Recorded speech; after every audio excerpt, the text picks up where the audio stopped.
18 राजस्थान पर मैं हूं आपके साथ हेमंत कुमार। चलिए खबरों की शुरुआत करते हैं। पश्चिम बंगाल में कारीगर द्वारा केसरिया झंडे को लात मारने का एक वीडियो सामने आया, जिसके बाद जोधपुर में तनाव का माहौल बन गया है। ऐसे में लोगों ने अनोखे ढंग से विरोध प्रदर्शन किया। रिपोर्ट देखिए।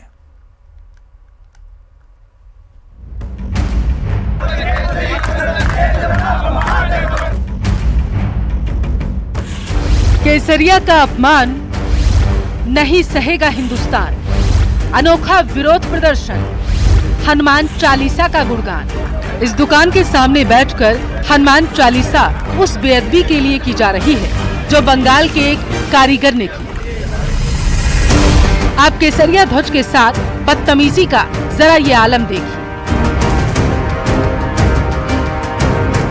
किस तरह से शख्स स्कूटी पर रखे झंडे को पैर से लात मारकर गिरा देता है। शख्स का नाम है इशराफुद्दीन और जो पश्चिम बंगाल का रहने वाला है। वर्धमान हॉस्पिटल के बाहर रीना सिलाई सेंटर है, जो कि साकिर नाम का बंगाली मुसलमान है जो पश्चिम बंगाल का रहने वाला है, वो चलाता है।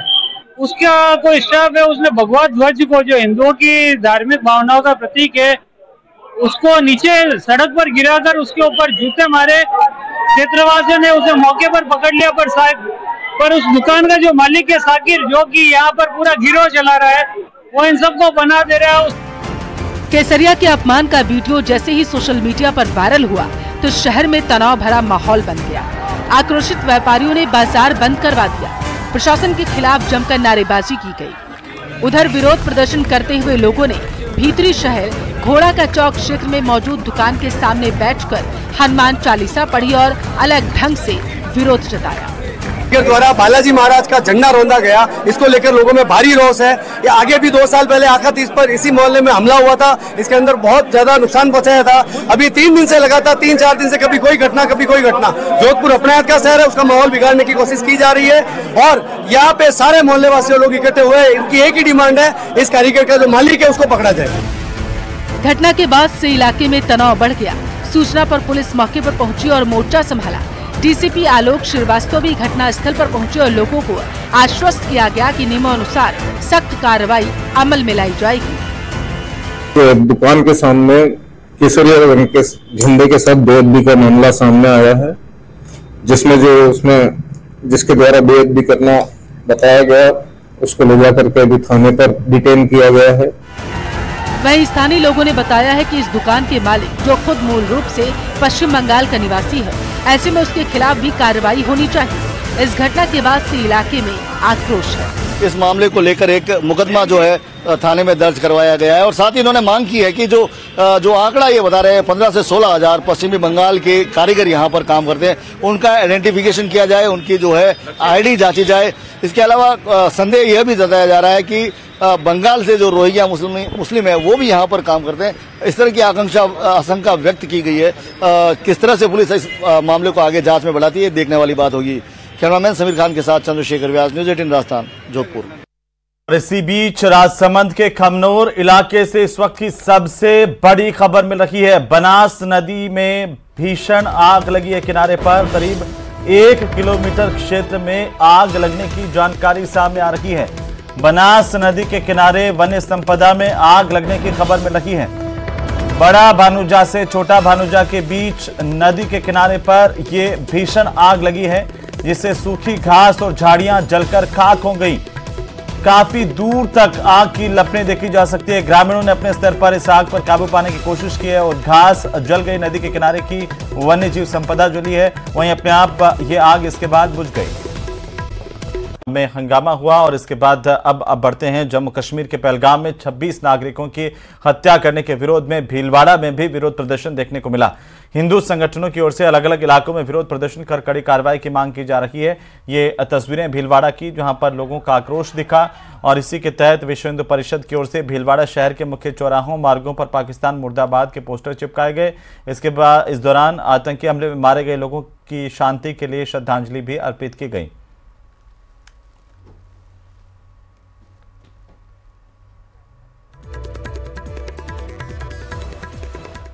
उधर जिला पुलिस सवाई माधोपुर की तरफ से एसोसिएशन फॉर वॉलंटरी एक्शन नई दिल्ली की मदद से बचपन बचाओ आंदोलन के तहत नाबालिग युवतियों से देह व्यापार करवाने का बड़ा खुलासा किया है।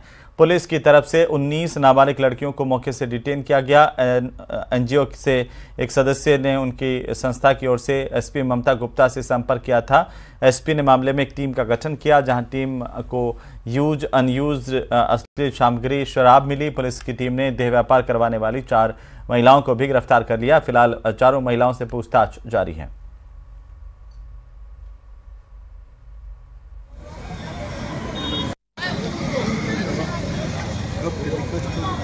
अब भी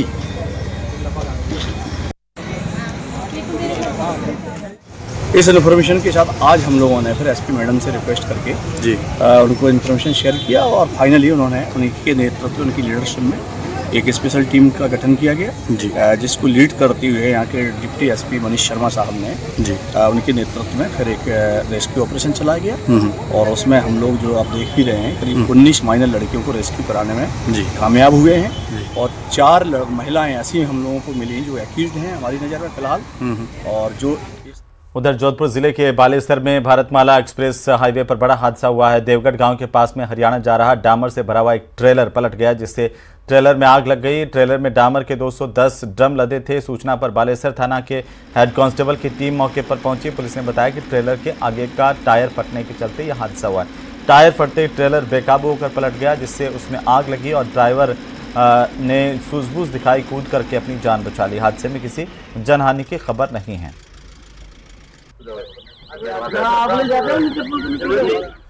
तो इन दिनों पाकिस्तान से भारत आए नागरिकों की भारी भीड़ सीआईडी ऑफिस के बाहर देखी जा। पहलगाम अटैक, शादी पर लगा ब्रेक। कैसे आएगी पाकिस्तानी दुल्हनिया? 4 साल पहले सगाई, वीजा पर रोक लगाई।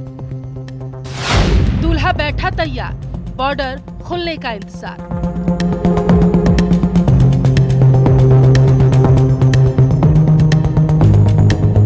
कहते हैं प्यार सरहदें नहीं देखता, लेकिन अगर वारदात पहलगाम जैसी हो तो अड़चनें आ ही जाती हैं। ऐसी ही अड़चनें आई हैं बाड़मेर के युवक और उसके परिवार पर।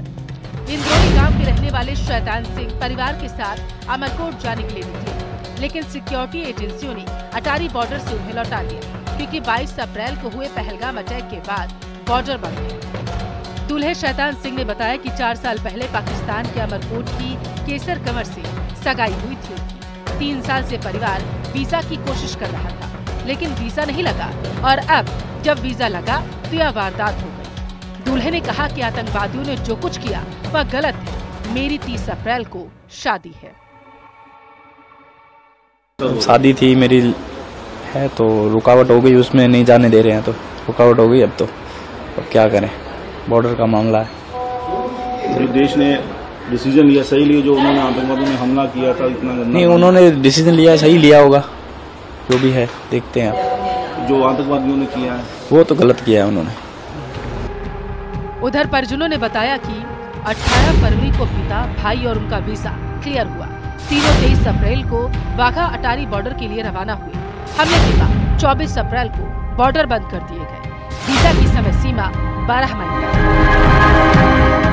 यहाँ आपको बता दें कि पाकिस्तान सिंध प्रांत में सोढ़ा राजपूतों की एक बड़ी आबादी है, जो गोत्र परंपरा को मानते हैं। वे समुदाय से बाहर शादी करने के लिए सरहद के इस पार के राजपूत युवाओं को वरीयता देते हैं। इलाके में काफी परिवार ऐसे हैं जिनके रिश्तेदारी पाकिस्तान में है।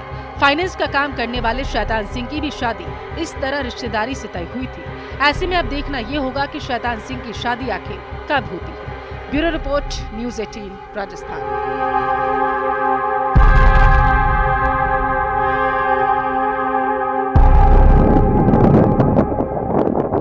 हैं तो आपने देखा कि दोनों देश और आरएलपी के सुप्रीमो हनुमान बेनीवाल धरने पर बैठे हुए हैं और एक बार फिर से पुरजोर तरीके से उन्होंने मांग की कि उनका धरना तब तक जारी रहेगा जब तक सरकार इस पर एक्शन नहीं लेती है।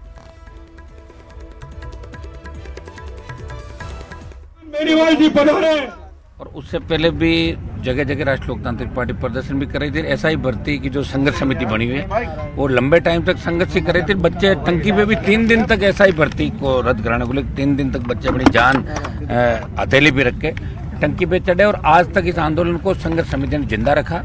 और हनुमान बेनीवाल जहाँ जिस मन से आवाज़ उठा सकता है, चाहे हमारा लोकसभा का जो सबसे बड़ा प्लेटफॉर्म है, दिल्ली के तमाम जो बीजेपी के बड़े नेता उनको भी हमने इस बात से अवगत कराया कि भाई आप एसआई भर्ती, लोकसभा अध्यक्ष को भी हमने स्पेशल रूप से कहा भाई एसआई भर्ती को आप रद्द कराएं। और एसआई भर्ती से ही तो तमाम भर्तियाँ आरपीएससी के पुनर्गठन की मांग हम कर रहे थे, आरपीएससी भंग करने की मांग कर रहे थे। 2014 से लगातार जिस तरह आरपीएससी के अंदर घोटाले हुए और उससे पहले भी जो चेयरमैन आरपीएससी के बने उन्होंने अपने नाते रिश्तेदारों को 50-50, 60-60 की संख्या में आरएएस, आरपीएस, आरजेएस लगाया। तो हम चाहते हैं तमाम चेयरमैन की भी जांच की जाए। खुल के हम विधानसभा में बोलते थे, खुल के लोकसभा में बोले, सड़क पर लड़े। और अब जब लग रहा है कि अब क्योंकि जो लोग इनकी लड़ाइयाँ लड़ रहे थे, कुछ लोग प्रयास करते करते शायद मुझे लग रहा थक गए होंगे, लेकिन बच्चे थके नहीं। और मैंने हमेशा इस बात को कहा था कि एसआई भर्ती को रद्द कराने के लिए हमें सड़क पर बैठना तो अब वो वक्त आ गया कि हमें सड़क पर बैठना पड़ेगा, क्योंकि हमें राजस्थान को बचाना है। डूंगरपुर से खबर, जहां पर 84 थाना इलाके की 17 साल की एक नाबालिग रेप पीड़िता ने 11 दिन पहले एक बच्चे को जन्म दिया। नवजात की हालत गंभीर होने के चलते इसे अस्पताल में भर्ती करवाया गया, जहां पर 21वें दिन नवजात की मौत हो गई।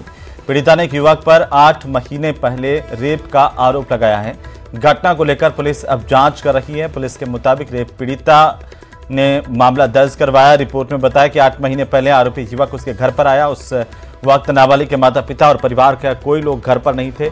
आरोपी उसे जबरन बहला फुसलाकर अपने साथ घर ले गया। युवक ने उसके साथ रेप किया, लेकिन डर की वजह से पीड़िता ने अपने घर पर किसी को बात नहीं बताई। नाबालिग बच्ची है जिसकी इंस्टाग्राम पे 2 साल पहले किसी लड़के से जान पहचान हुई। उसके बाद में 7-8 महीने पहले वो नाबालिग बच्ची के साथ में उस लड़के के द्वारा जो गलत कृत्य हुआ, जिसके कारण से लड़की प्रेग्नेंट हो गई। लड़की प्रेग्नेंट होकर के और उसने 7 माह की गर्भवती हो गई और एक मेल चाइल्ड को जन्म दिया। अलवर से खबर, जहां 2 दिन पहले राष्ट्रीय जांच एजेंसी यानी कि एनआईए की 5 सदस्यीय टीम ने एक संदिग्ध युवक की तलाश में दबिश दी थी। इस मकान में रहने वाला युवक हाल ही में विदेश से एमबीबीएस की पढ़ाई करके लौटा था, जहां पर एनआईए की टीम ने करीब 5 से 6 घंटे सर्च ऑपरेशन किया और पूछताछ की थी। एनआईए की ओर से अब इस मामले का खुलासा किया गया। एनआईए की माने तो पिछले साल 20 दिसंबर को आतंकवाद रोधी एजेंसी द्वारा एक केस दर्ज किया गया था। इसी केस में एनआईए ने गुरुवार को व्यापक स्तर पर सर्च अभियान चलाया था। तो वहीं चित्तौड़गढ़ के गांधीनगर इलाके में बने 480 फ्लैट्स के लिए नगर परिषद ने रेंटल स्कीम लॉन्च की है। तत्कालीन केंद्र सरकार की राजीव आवास योजना में इन पर करीब 80 करोड़ रुपए खर्च किए गए थे, लेकिन 15 साल तक आवंटन की ठोस नीति नहीं बन पाई। आलम यह है कि अवैध कब्जों तक के कगार पर पहुंच गए। अब थोड़ा ध्यान गया, नगर परिषद अब इनको किराए पर देने की कवायद में जुटी है।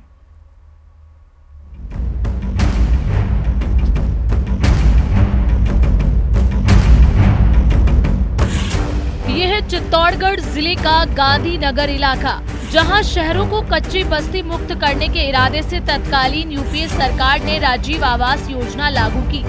यहां 480 आवास बनाए भी गए, लेकिन सरकार और नगर निकाय ऐसी नीति नहीं बना पाए कि इन्हें किन परिवारों को किस तरह आवंटित करना है।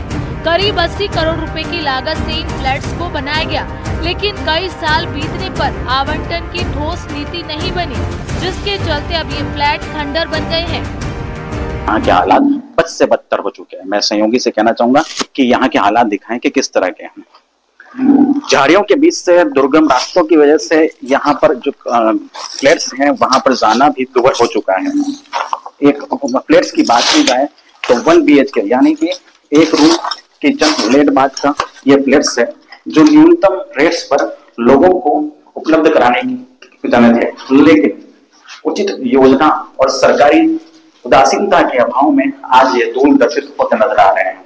यहाँ की बात की जाए तो सब कुछ क्षतिग्रस्त हो चुका है। यहाँ बिजली कनेक्शन से लेकर नल कनेक्शन की जितनी भी सामग्रियां हुआ करती थी वो चोर उचक्के यहाँ से गायब कर चुके हैं। ऐसे में प्रशासन ने रेंटल स्कीम लॉन्च की है। नगर परिषद के किराया राशि तय किए हुए 4 साल बीत गए हैं। अब 1 महीने पहले लॉन्च हुई स्कीम भी फेल साबित होती नजर आ रही है। करीब 4 साल बाद अब उन्हीं दरों के साथ प्रचार प्रसार के साथ स्कीम लॉन्च की गई। 1 मार्च से 31 मार्च तक आवेदन भी मंगाए गए, लेकिन इस दौरान एक भी आवेदन नहीं आया। अधिकारियों के अनुसार अब नए सिरे से आवेदन प्रक्रिया प्रारंभ की जा रही है। और चलिए इसी के साथ ही इस बुलेटिन में फिलहाल इतना ही। आप देखते रहिए न्यूज़ 18 राजस्थान। नमस्कार।